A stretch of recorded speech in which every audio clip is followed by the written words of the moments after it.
हरे कृष्ण कृष्ण कृष्ण हरे हरे, हरे राम राम राम हरे हरे। श्री बृहद भागवतामृतम द्वितीय खंड पंचम अध्याय। हम लोग सुन रहे थे कि नारद जी गोप कुमार को वर्णन कर रहे हैं ब्रज की लीलाओं का।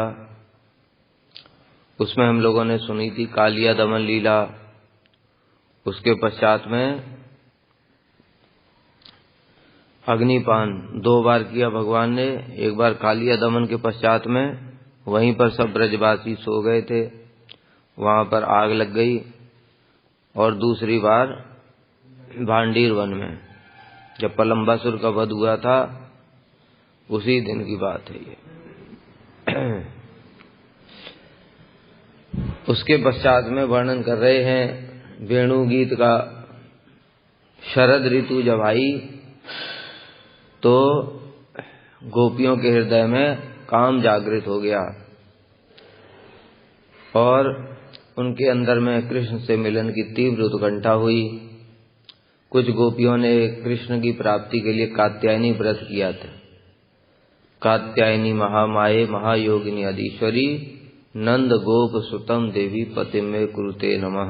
हे कात्यायनी, हे महामाये, आप कृपा करके नंद गोप सुत कृष्ण को हमारे पति रूप में प्रदान कीजिए। अब यहाँ पर जगत के लोगों के लिए जो कात्यायनी है ये महामाया है, दुर्गा जी का रूप है। लेकिन गोपियों के लिए दुर्गा जी नहीं है, ये योग माया है, महायोगिनी।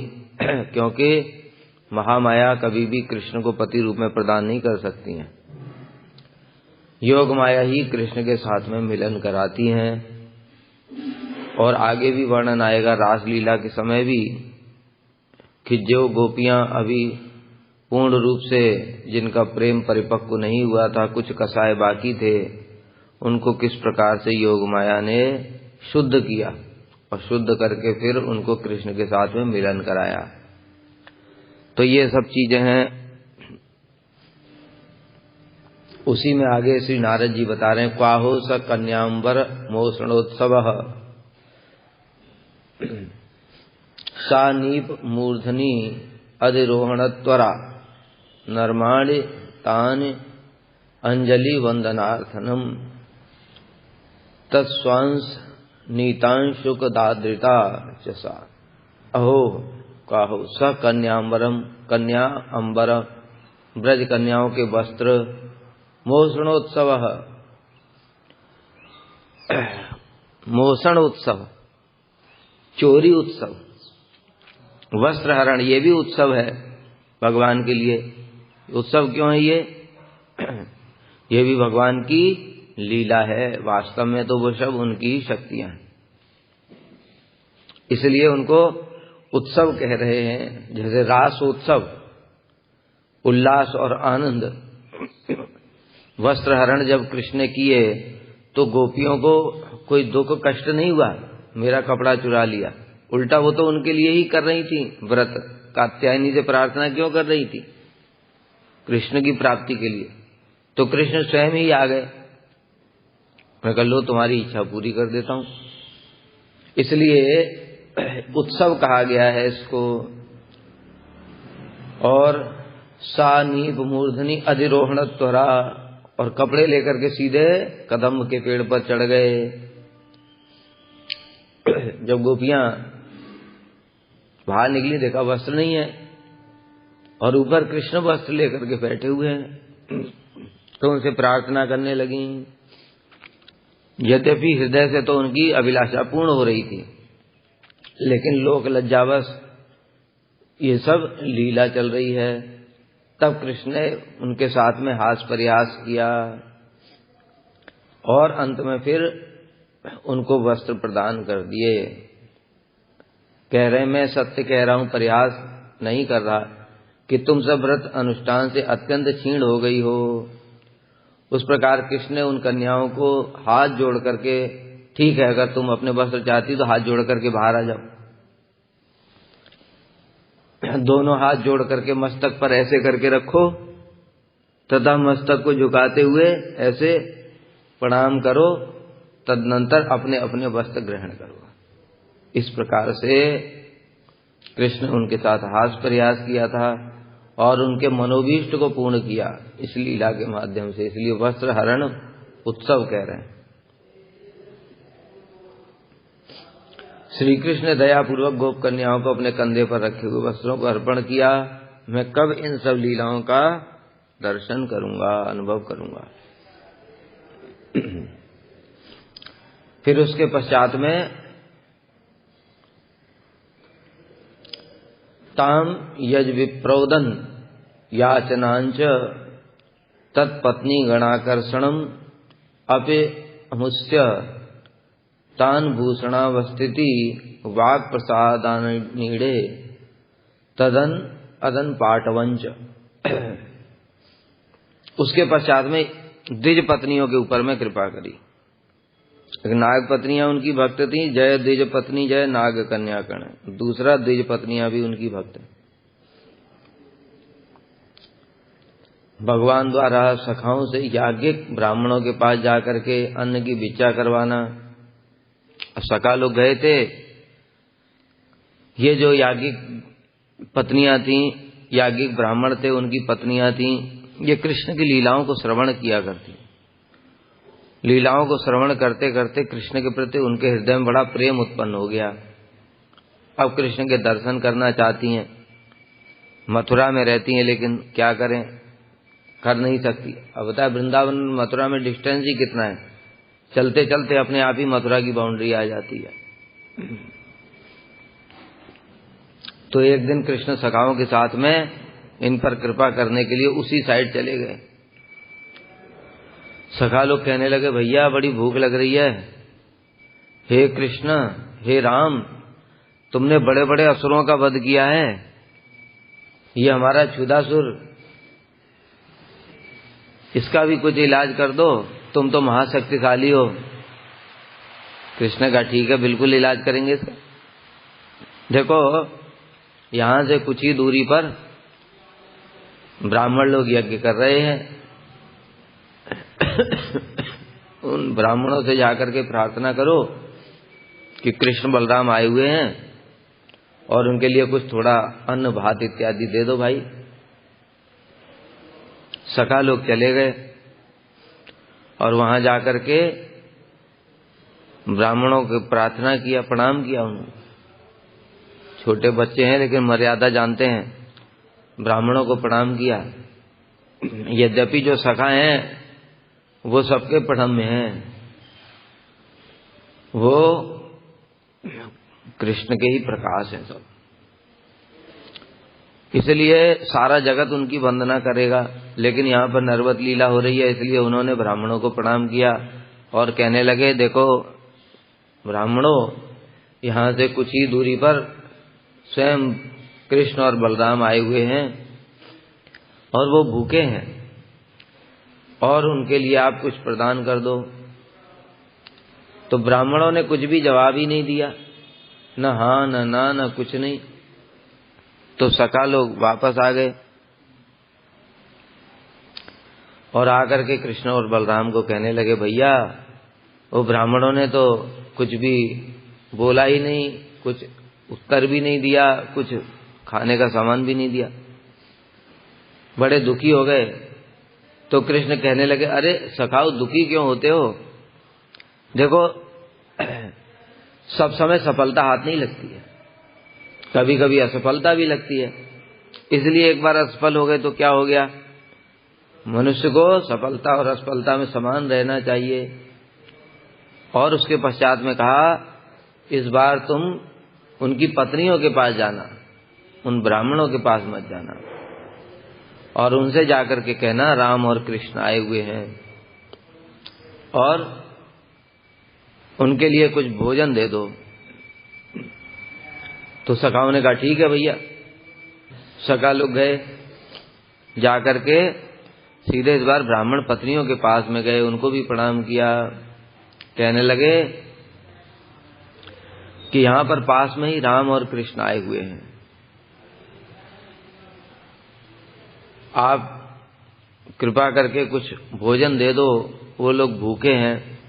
जब द्विज पत्नियों ने ये सुना तो उनका हृदय तो आनंद से भर गया, हृदय में प्रेम उत्पन्न हो गया और वो मन ही मन सोचने लगी कि आज हमारा मनोभीष्ट पूर्ण हो गया, भगवान स्वयं कृपा करके यहाँ पर आ गए हैं, तो हमको जरूर स्वयं चल करके जाना चाहिए। ये देखो प्रेम का और बिना प्रेम का यही लक्षण है। अब ये जो ब्राह्मण थे इनके हृदय में प्रेम ही नहीं था। भगवान स्वयं संदेश भिजवा रहे हैं तब भी उनको कुछ समझ ही नहीं आ रहा है। अरे यज्ञ तुम किसके लिए कर रहे हो? यज्ञ पुरुष तो बुला रहे हैं तुमको, मूर्खो। और यहाँ पर बड़ी विशेष बात है, बहुत शिक्षाएं इस लीला में। जो याज्ञिक ब्राह्मण है वो वैदिक ब्राह्मण है, मतलब सभी वेद पढ़े हुए हैं उन्होंने, तपस्वी का गुरु गृह में जाकर के ब्रह्मचर्य का पालन भी किया है, वेद भी पढ़े हैं, गृहस्थ आश्रम का भी ठीक ठीक पालन करते हैं, तपस्या भी कर रहे हैं, यज्ञ भी कर रहे हैं, सब कुछ कर रहे हैं। लेकिन यज्ञ किसके लिए कर रहे थे? स्वर्ग की प्राप्ति के लिए। जिनकी बुद्धि कामनाओं द्वारा हर ली गई है वे भगवान का भजन नहीं कर सकते। यहां पर ये प्रमाण है। देखो भगवान स्वयं भी आ गए तब भी उनको समझ नहीं आ रहा है। क्यों? बुद्धि कामनाओं द्वारा हर ली गई है। इसलिए वो कर्मकांड को ही श्रेष्ठ मानते हैं। इस जगत के लोगों के लिए हम लोग देखते हैं, बड़ा आश्चर्य होता है कि बड़े बड़े ब्राह्मण हैं और बड़े बड़े मंदिरों में भी पूजा कर रहे हैं, फिर भी ये कर्मकांड क्यों कर रहे हैं? अरे वहां तो सामने कृष्ण खड़े हो गए थे जाकर के, तब भी वो उसको छोड़ नहीं पाए। तो इनकी क्या बात है? यहाँ तो इनको कोई ठाकुर जी थोड़ी बात करते हैं इनसे इनको ठाकुर जी की कोई उपलब्धि थोड़ी होती है। अपनी सुख सुविधाओं के लिए, अपने भोग के लिए भगवान को यूज करते हैं, तो इनकी बुद्धि शुद्ध कैसे हो जाएगी? जब वो स्वर्ग की प्राप्ति के लिए कर रहे थे उनकी बुद्धि शुद्ध नहीं हुई भगवान के आने से भी। इसलिए भगवान के चरणों में चित्त लगना बड़ा भारी कठिन काम है, बहुत भारी कठिन है। सब घुमा फिरा करके किसी न किसी जागतिक वस्तुओं में ही लगे रहते हैं। इसलिए तो बताया, मुक्ता नाम पे सिद्धा नाम नारायण परायण सुदुर्लभ प्रशांतात्मा कोटिस्वपि महाम। करोड़ों करोड़ों मुक्तों में से कोई एक भक्त होता है। कितना बड़ा प्रमाण है ये। मथुरा में रहते हैं, ब्राह्मण कुल में जन्म लिया, वेद पढ़ते हैं, ये क्या लीला नहीं सुनते होंगे जो हो रही है? द्विज पत्नियां भी वही लीला सुनती थी। तो इनको समझ में नहीं आ रहा है कि ये भगवान है नहीं आ रहा है। क्यों? बुद्धि कामनाओं द्वारा हर ली गई है। तब बुद्धि जब ढक जाती है तो फिर देखकर भी वो नहीं देख पाता है। और दूसरी ओर जो द्विज पत्नियां थी वो सरल थी, उनके हृदय में प्रेम जागृत हो गया भगवान की लीलाओं को सुन करके।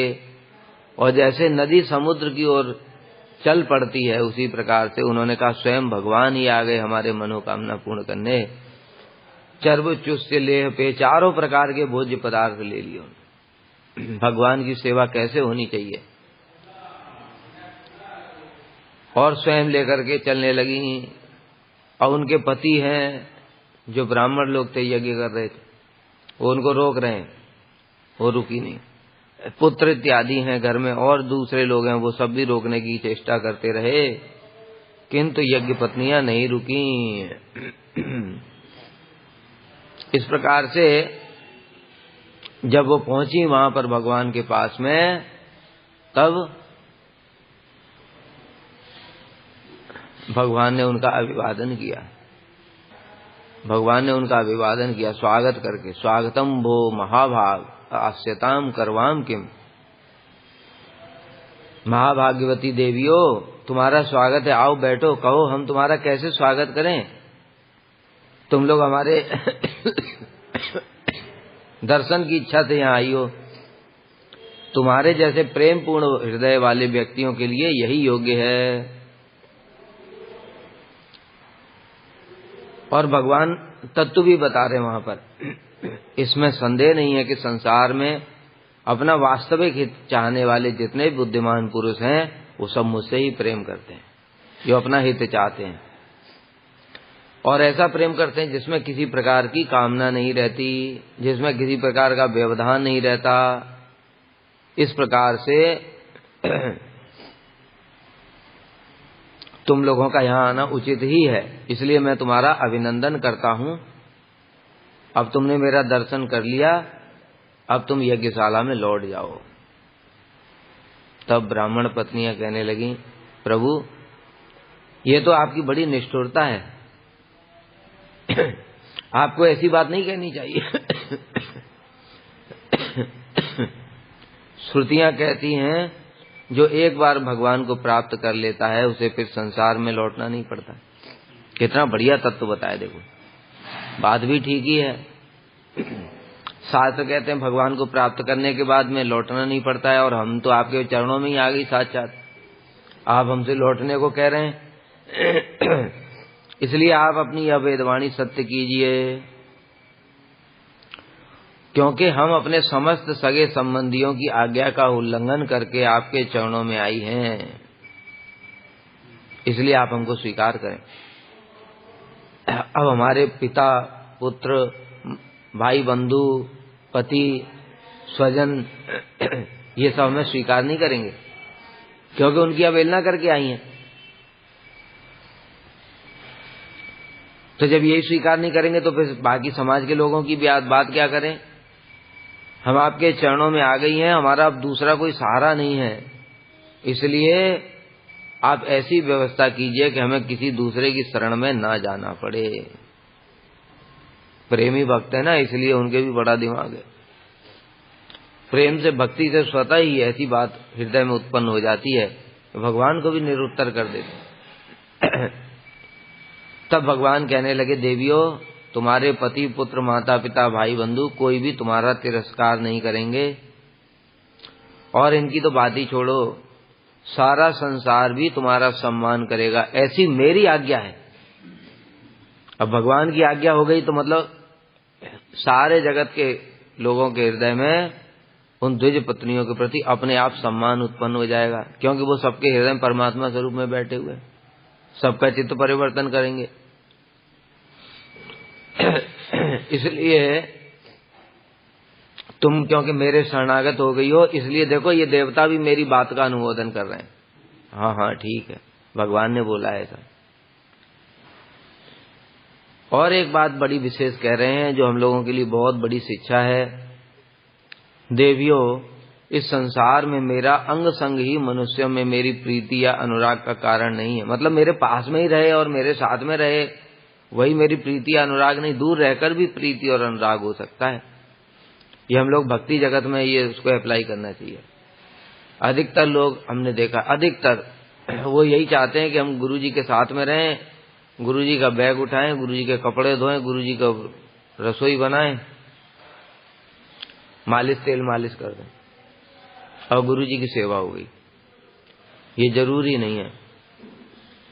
अनेक समय पर यही देखा गया है, अधिकतर समय पर, कि जो ऐसे करते हैं वही ज्यादा अपराध करते हैं, और गुरुजी के अप्रकट होने के बाद वो दिखाई पड़ता है। श्रील प्रभुपाद जी के समय से ही देखा जा रहा है, कोई नई बात नहीं है। उस समय भी ऐसे ही हुआ था। जो बहुत ज्यादा उनके साथ में रहते थे उन्होंने ही प्रभुपाद जी की विचारधारा का सबसे ज्यादा विरोध किया, और दूसरी ओर जो दूर रह करके प्रभुपाद जी की सेवा करते थे, हमारे परम गुरुदेव जैसे जो सब समय सेवा में डूबे रहते थे, और उन्होंने प्रभुपाद जी की मनोभीष्ट सेवा की। स्वामी महाराज जी को देखो, उनको कौन सा प्रभुपाद का संग प्राप्त हुआ? मिले ही 3-4 बार बस, और 3-4 बार भी मिले तो कौन सा प्रभुपाद उनसे अकेले बैठ करके कौन सी उनसी बहुत ज्यादा बातें करी होंगी। लेकिन उन्होंने सारे विश्व में प्रभुपाद जी के मनोभीष्ट को स्थापित किया। तो इसी प्रकार से यहाँ भगवान शिक्षा दे रहे हैं कि अंग संग महत्वपूर्ण नहीं है, कि साथ में रहना, उनके साथ में पैर दबाना, ये वो सब करना। महत्वपूर्ण है उनके हृदय के भाव क्या हैं, उन भावों के अनुसार उनकी सेवा करना। कहीं रहकर पास और दूर कहीं भी हो सकता है। इसलिए भगवान के प्रति प्रीति, यहाँ भगवान की बात चल रही है तो चाहे दूर रहो चाहे पास रहो, भगवान के प्रति प्रीति ही मुख्य है।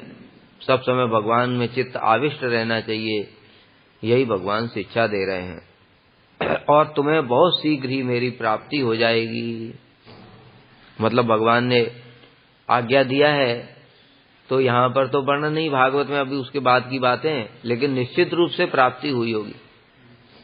क्योंकि भगवान की शरणागत जो हो गया तो उसको भगवान त्याग नहीं सकते। भगवान का ये वचन है सारे शास्त्रों में। और फिर प्रेमी भक्तों को भगवान कैसे त्यागेंगे, संभव ही नहीं है। तो निश्चित रूप से इनको प्राप्त हुआ होगा, इसमें कोई संदेह नहीं है। यहाँ पर देखो बात है कि द्विज पत्नियों को तो लौटा दिया, लेकिन गोपियों को नहीं लौटाया। कारण क्या है? बहुत सारे कारण हैं। उसमें एक तो है ये भगवान नरवत लीला भी कर रहे हैं और ये ब्राह्मणी है, और कृष्ण भी गोप लीला में है। तो इसलिए सारा समाज फिर क्या कहता, तो भगवान के चरणों में अपराध कर। भगवान तो सर्वशक्तिमान है, उनका तो कुछ नहीं बिगड़ेगा, लेकिन जगत के लोगों का बहुत कुछ बिगड़ जाता। इसलिए भगवान ने ऐसा नहीं किया। और भी बहुत सारे कारण हैं। इसी कारण से जो शास्त्र में वर्णन है कि पहले गोपी देह से ही जन्म लेना पड़ेगा। अब इन्होंने तो ब्राह्मण देह से जन्म लिया ना। लक्ष्मी जी को भी तो इसी कारण से प्राप्त नहीं हुए, उनको भी यही बोला कि भाई तुम्हें गोपी देह से जन्म लेना पड़ेगा। कहते ठीक है। फिर परपुरुष से विवाह करना पड़ेगा, कहते ये ठीक नहीं है। इसलिए जब भगवान ने ऐसा आदेश दिया तो फिर भगवान के आदेश को पालन करके ब्राह्मण पत्नियां यज्ञशाला में लौट आईं। अब जब जा रही थी तो ब्राह्मण के उनको रोक रहे थे और क्रोध भी कर रहे थे, लेकिन जब लौट करके आई, क्योंकि भगवान ने आदेश दिया था और भगवान सबके हृदय में चैत्य गुरु के रूप में विराजमान है, इसलिए सबके चित्त परिवर्तित हो गए और उनके हृदय में वास्तविक तत्व ज्ञान प्रकाशित कर दिया भगवान ने। द्विज पत्नियों के कारण ही उन पर भी कृपा हो गई। क्या तत्व ज्ञान? पहले वो भगवान ही नहीं मान रहे थे उनको, और अभी उनको सब प्रकार से समझ में आ गया कि कृष्ण ही स्वयं भगवान हैं। और जब वो पत्नियां आई और उन्होंने देखा, देखो कैसे चित्त परिवर्तित हो गया कि हम कितने मूर्ख हैं। ये यज्ञ किसके लिए कर रहे हैं? अभी यज्ञ पहले भी कर रहे थे, यज्ञ स्वर्ग प्राप्ति के लिए कर रहे थे वो लोग। स्पष्ट रूप से इसमें वर्णन आया, स्वर्ग प्राप्ति के लिए यज्ञ कर रहे थे। तो हम कितने मूर्ख हैं कि देखो स्वयं भगवान ही आ गए और हम एक तुच्छ यज्ञ जो स्वर्ग प्राप्ति के लिए कर रहे हैं उसके लिए ही लगे रहे, और भगवान स्वयं वहां पर आकर के हमको मांग रहे थे, हम उनको देने भी नहीं गए। ये सब ज्ञान पहले क्यों नहीं हुआ? इसलिए जब तक हृदय में भक्ति नहीं आएगी ना, तब तक समझ ही नहीं आता है। हम साधकों को भी ये बात ध्यान रखनी चाहिए। एक अपराध तुम कर दो बस, उसके बाद बुद्धि वैसी हो जाती है, वही वैष्णवों की बातें, वही बातें वो खराब लगने लगती और लगता है ये अधर्मी कर रहा है और मेरी बुद्धि के हिसाब से ये ठीक नहीं है, ये ठीक है। उसकी बुद्धि वैसी हो जाएगी, तभी तो फिर वो अलग जाएगा, तभी तो उसकी भक्ति ढकेगी, तभी तो भक्ति अंतर्धान होगी। जब वैष्णवों के शरण आश्रय में रहेगा तो फिर कोई भगवान उसको दंड भी नहीं दे सकता। पहले ये सब प्रोसेस करते हैं भगवान, पहले उसकी बुद्धि घुमाते हैं माया के द्वारा। अब क्या होता है, जो सत्य है वो असत्य प्रतीत होता है, असत्य ही सत्य प्रतीत होता है। दोष दिखने लगते हैं और दोष दिखने के पश्चात में फिर दूर हो जाता है वो। जब दूर हो गया, अब वो माया उसको अब अपना तांडव करेगी, क्योंकि पास रहने से फिर वो रक्षा कर लेंगे। पहले इसलिए इसको दूर लेकर के आओ। रिमांड पर लेने के लिए क्या करना पड़ेगा? उसको स्पेशल सेल में, जेल में ले जाना पड़ेगा। बाहर सड़क पे आदमी है, उसको पुलिस रिमांड में नहीं ले, मार नहीं सकती डंडा। उसको डंडा मारने के लिए पहले अंदर ले जाना पड़ेगा। तो इसलिए ऐसा होता है। तो फिर वो सोच रहे हैं धिक जन्म नस्त्रिवृत विद्याम धिक व्रतम धिक बहुज्ञताम धिक कुलम धिक क्रियादाच्य विमुखात। ये तो अदोच्य। देखो वही ब्राह्मण है, वही बुद्धि है, सब कुछ वही है, अभी बदल कैसे गया? क्योंकि अब भगवान की कृपा हो गई। और भगवान की कृपा क्यों?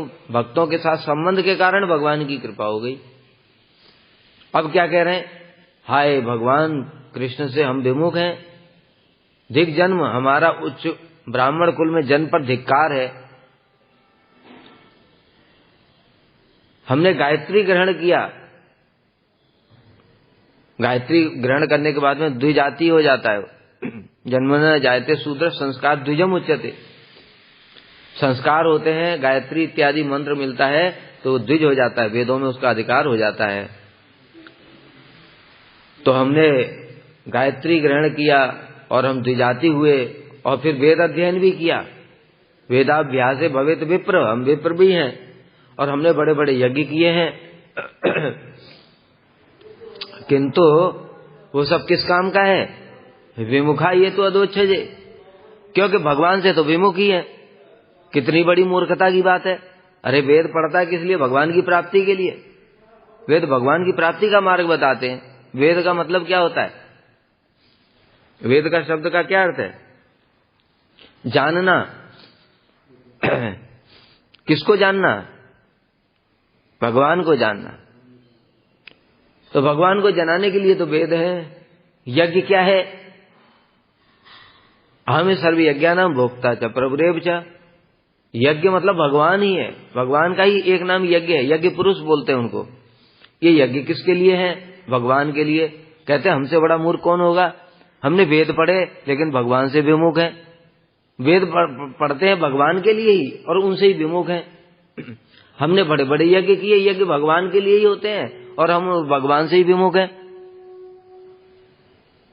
ब्राह्मण किस लिए जन्म मिला? सात्विक होता है ब्राह्मण। सतोगुण के बाद निर्गुण में प्रवेश करके तब भगवान की प्राप्ति कर सकता है वो। तो ब्राह्मण बने, ब्राह्मण भगवान को बड़े प्रिय हैं। तो ब्राह्मण बनने से लाभ क्या है? भगवान की प्राप्ति। हम ब्राह्मण कुल में जन्म लिया लेकिन देखो भगवान से ही विमुख हैं। इसलिए हमारे जन्म पर, हमारी विद्या पर, वेद ज्ञान पर, यज्ञों पर, सब पर धिक्कार है। हमारी विद्या व्यर्थ चली गई।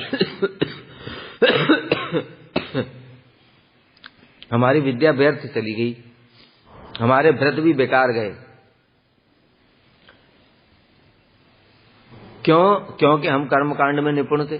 देखो अब बता रहे हैं, ये कर्मकांड अभी जो बताया था ना, कैसे माया बुद्धि ढक देती है। अभी उनको कर्मकांड ही अच्छा लग रहा था। और सोचो जब इनको सब कुछ अभी पता है, पहले भी तो ये बुद्धि वैसी थी, बुद्धि तो वही थी। लेकिन तब कर्मकांड सही लग रहा था और अभी भगवान की भक्ति सही लग रही है। इसलिए साधकों को समझना चाहिए, अपनी बुद्धि पर भरोसा मत करो। हमको जो सही लग रहा है वो सही नहीं भी हो सकता है। जो भजनशील वैष्णव है, अनुभव युक्त, उनकी बुद्धि पर भरोसा करना चाहिए। वो क्या कह रहे हैं वही ठीक है। अगर ये हम समझ जाएंगे तब शरणागत हो जाएंगे, तब हम जल्दी से भगवान की तरफ जाएंगे। नहीं तो हमारी बुद्धि हमको कितनी बार तक घुमाएगी। अभी भगवान की माया बड़े बड़े योगियों को भी मोहित कर लेती है। फिर हम तो ग्रस्त हैं। और देखो हम मनुष्यों के गुरु और ब्राह्मण कहलाते हैं। हम वैसे जगत के गुरु हैं ब्राह्मण, लेकिन देखो अपने सच्चे परमार्थ के विषय में बिल्कुल नहीं जानते, क्योंकि परमार्थ तो भगवान ही है। और दूसरी ओर ये है, देखो ये ना कभी देखो हम गुरुकुल गए। गुरुकुल का मतलब क्या होता है? गुरुकुल जाना कोई साधारण बात नहीं होती है। गुरुकुल में बहुत तपस्या करनी पड़ती है। हम लोग कोई तपस्या नहीं कर रहे हैं। हम लोग तो कृपा मतलब सीधे कहते हैं स्पून फीडिंग। छोटा बच्चा होता है ना, स्पून फीडिंग होती है। सब कुछ उसके मुंह में ही डाल देती माँ, वो कुछ करता नहीं है। हमारा तो यही स्पून फीडिंग हो रहा है। हम जो स्थिति देख रहे हैं, हम में से कोई गुरुकुल में रहने लायक ही नहीं है। क्यों? गुरुकुल में रहने के लिए तुमको सबसे पहले गुरु से पहले उठना पड़ेगा। हम देख रहे हैं तो गुरु तो शिष्यों को उठा रहे गुरु की सेवा करनी पड़ेगी। सेवा करते करते गुरु सो जाएंगे, तब जाकर के शिष्य सोएगा। और शिष्य पहले सो जाते हैं, गुरु जी भजन कर रहे हैं। हम तो अपनी बात बता रहे हैं। हमारे गुरु जी सोते 11-12 बजे, उठ जाते 2-3 बजे, 2-3 घंटा सोते थे। अगर हम 3 घंटे हम सो लिए एक दिन, अगले दिन हॉस्पिटल पहुंच जाएंगे। हो गया भजन, हॉस्पिटल में ही भजन होगा। हम एक दिन गुरु जी से सेवा नहीं कर सकते, तो गुरुकुल में क्या रहेंगे? इसलिए गुरुकुल में रहना बहुत बड़ी तपस्या है। फिर गुरु जो आदेश प्रदान करेंगे वो मानना पड़ेगा। अब बताओ, हम में से कौन सा ऐसा है जो उनको गुरु जी बोलते जाओ खेत में पानी लगाओ, और गुरु जी वहां पढ़ा रहे हैं, कथा सिखा रहे हैं, हमको इस लोग हम कुछ सीख नहीं पा रहे हैं, और कह रहे हैं हमसे कह दिए खेत में पानी लगाओ। हम कैसे सीखेंगे? क्योंकि उनको विश्वास भी होता था कि गुरु इतने सामर्थ्यवान है। आरुणि, उपमन्यु, इनका वर्णन जो आता है तो उनके गुरु जी ने ऐसे हाथ रख करके प्रकाशित भी तो कर दिया था। अभी आजकल तो इसे गुरु में शक्ति नहीं है, मतलब गुरु ही बन गए, खाली शक्ति तो है नहीं। अब वो प्रकाशित कर ही नहीं सकते, तो शिष्य भी गलत नहीं सोच रहा है। फिर उसको फिर पढ़ना ही पड़ेगा, कथा सुननी पड़ेगी, खुद करना पड़ेगा। अगर ऐसा सामर्थ्यवान गुरु है प्रभुपाद जी जैसे, तो उसको फिर वो पूरा एज इट इज आज्ञा का पालन भी कर सकता है। लेकिन गुरु में इतनी सामर्थ्य नहीं रही, कलयुग का प्रभाव है सब जगह ही, तो क्या किया जाए? तो इस प्रकार से हमने गुरुकुल में जाकर के बड़ी तपस्याएं करी हैं, है ना। गुरुकुल में बड़ी ब्रह्मचर्य का पालन किया, तपस्याएं करी हैं। और यज्ञ भी कोई साधारण यज्ञ खुद ही एक तपस्या होता है। और बैठ करके 4-5 घंटे आहुति दी जाती है ना, बड़ी हालत खराब हो जाती है। इन्होंने कुछ नहीं किया। इन स्त्रियों ने न तो गुरुकुल गई, न इन्होंने वेद पढ़े। वेद पढ़ना भी कोई साधारण बात है? ये तो पढ़ाओ, याद करो, फिर छंद में गाओ, ये कीर्तन करो, फिर पढ़ो, याद करो, रट्टा मारो, तो कोई साधारण बात है क्या? और ये स्त्रियों ने कुछ नहीं किया, घर में बैठ करके क्योंकि चूल्हा चौक लिपाई फिपाई कर दिया, उसमें कौन सी बड़ी बात है? वो तो बिना पढ़ाई के भी हो जाए, उसमें कौन सा दिमाग लगाना पड़ता है? लिपाई करनी, गोबर से ऐसे करा, पोत दिया घर, बस हो गया, रसोई बना दिया, हो गया। तो इसमें इस प्रकार की कोई तपस्या इत्यादि नहीं है। गुरु आश्रम में बड़ी कठोर तपस्या करनी पड़ती, कृष्ण को स्वयं करनी पड़ी। सुदामा के साथ देखो, रात भर देखो, और गुरु जी से कह नहीं सकते कुछ की जाकर के शिकायत करने लगे, जाकर के सेवा करते रहो बस। तो ऐसे इन सब ने कुछ नहीं किया, न इन्होंने तपस्या की, न आत्मा के संबंध में इनको कुछ ज्ञान है, न इनका यज्ञोपवीत हुआ। ऊपर से शरीर भी अपवित्र, क्योंकि एक तो यज्ञोपवीत ही नहीं हुआ, और ऊपर से स्त्रियों का शरीर भी अपवित्र होता है। ये सब होने पर भी मुख्य बात तो यही इनके अंदर ही है, क्या? भगवान के प्रति प्रेम, जो कि सब चीज का सार है। और हमारे इतना सब होने पर ब्रह्मचर्य, तपस्या, वेद अध्ययन, यज्ञ, इन सब पर धिक्कार है, क्योंकि उन सब का सार वस्तु तक भगवान की प्राप्ति, उनके प्रति प्रेम ही नहीं है। इसलिए हमारे जीवन पर धिक्कार है, धिक्कार है, धिक्कार है। स्वयं भगवान हमसे याचना करने के लिए आए। हमारी इतनी मति भ्रष्ट हो गई थी कि हम फिर भी नहीं गए। और इनको देखो, इसलिए अपनी पत्नियों की स्तुति करने लगे हो। समझ गए? देखो भगवान की कृपा का प्रभाव देखो। और कह भी रहे हैं कि स्वयं विष्णु ही स्वयं कृष्ण के रूप में यदुवंशियों में अवतीर्ण हुए हैं। ये बात हमने सुनी थी, परंतु हम इतने मूढ़ हैं कि उन्हें पहचान नहीं सके। यह होने पर भी हम चलो कुछ तो हमारा अहोभाग्य है कि कम से कम हमें ऐसी पत्नियां प्राप्त हुई हैं।